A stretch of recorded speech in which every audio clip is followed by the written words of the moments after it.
The KBP Forum is just among the many efforts to educate Filipino voters. The Parish Pastoral Council for Responsible Voting also launched an online portal called E-Boto.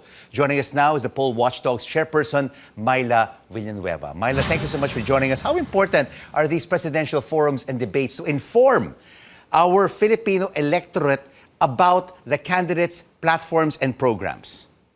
Oh, I think they're absolutely important. It's a chance to have a conversation, a two-way conversation with people as opposed to just social media. So really, at the PPCRV, we encourage as many debates as possible, and we've asked the COMELEC to allow as many of them that the people want. And PPCRV also collaborates with groups to inform people about candidates, platforms and programs in the upcoming elections. And one of them is the E-Boto.PH. What can our viewers find in this portal? It's very interesting because it's run by a lot of young individuals who really want to give back. So it's a non-partisan site that compares the different platforms of the candidates who are running. This is not the only platform. We're very encouraged that a lot of young people are stepping up to contribute to information about candidates. You know, last night, Myla, I spoke with UP Professor Clarita Carlos, and in a nutshell, she said, we don't have a solid block of educated voters, whether young or old, and a lot still has to be done to improve voter maturity. Do you see voters using information, key information, important information to find out who is the most qualified aspirant to run the country for the next 6 years? A lot needs to get done, Rico. I mean, there's so much fake news that is going, especially in social media. This is not just a problem here, but a global problem that's very difficult to resolve.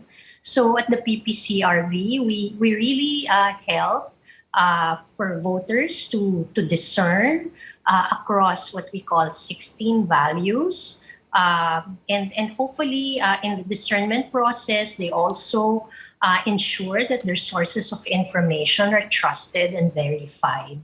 Otherwise, there's just too much disinformation going on at this time. And we really encourage to take time and study, discern, and compare.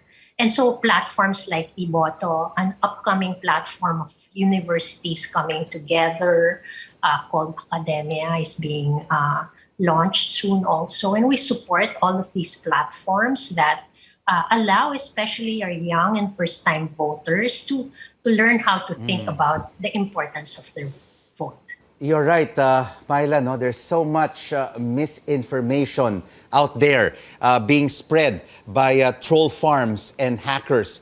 But it seems like a lot of people that we talk to around us in the provinces seem not to really be very discerning about the platforms and programs of the candidates.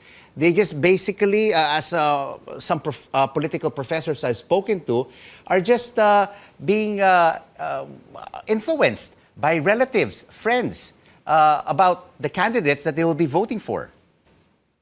Well, it's typically like that. And, politics and choosing your candidate is a very emotional process. And so we're really encouraging to stop and step back. And as the election comes near, to really get to know what are important to you, what are they planning to do, what are their plans for the future.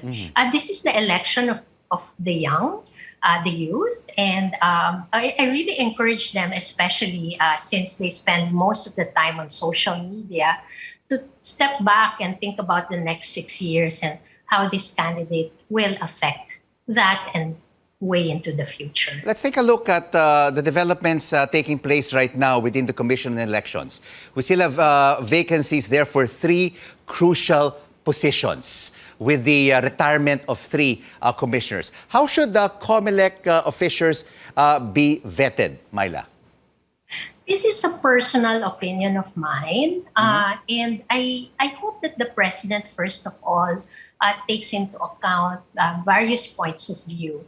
But it's also probably a good thing because we only have 94 days to the election to choose someone from within the COMELEC. I mean, there are a lot of very experienced professionals there that might be able to contribute to a seamless transition, considering we have a presidential election in a very short amount of time. And of course, we would like to see a diversity of representation across the country. I mean, we have a lot of talented people across the country, and we hope that he would consider that and the opinions of large organizations that can provide some suggestions. And of course, the hope is that the president will appoint these three COMELEC commissioners sooner rather than later.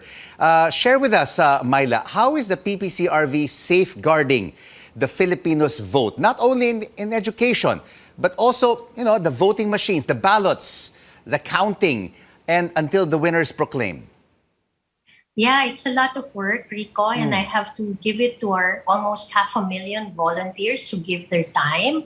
The election has started, actually. The planning has started with the source code review that has been completed. The source code has been deposited with the Bangko Central. Our volunteers also witness that. The printing of the ballots are being printed now in the National Printing Office. Our volunteers are also there to, monitor and observe. There's also the preparation of the VCMs in Santa Rosa, Laguna. All of these are going to be shipped out in due time. And our volunteers also see that from origin here in Manila, with the logistics provider, that the accountable materials like VCMs and ballots, I-pins and I-buttons are complete when they leave and when they arrive in the various destinations. And I guess the most important work that we do, amongst others, is our conduct of the poll watching. We have about 106,000 precincts that we have to monitor and poll watch for, as well as manning the voters' assistance desks. We have to remember we're having an election in the middle of a pandemic, and so we need to find our precincts very quickly. And at the end of that evening, poll ends at 7 o'clock. I believe from 6 to 7, which are extended hours. Our volunteers also pick up the fourth copy of the return before it's transmitted. Now think about the scale of that, Rico. 107,000 pieces of election returns. These are pieces of paper that record the result of that precinct. It is then brought to this command center that you see right now, where 300 volunteers a day encode each of these ERs to compare that what was sent electronically by that VCM is exactly what that piece of paper says. So when you match the two, you are, in essence, assuring and ensuring that no dagdag bawas was occurring. Right. So it's a very committed process. A committed and a lot of responsibility to protect the vote of the Filipino. Thank you so much for joining us on The Final Word, Myla Villanueva, Chair of PPCRV.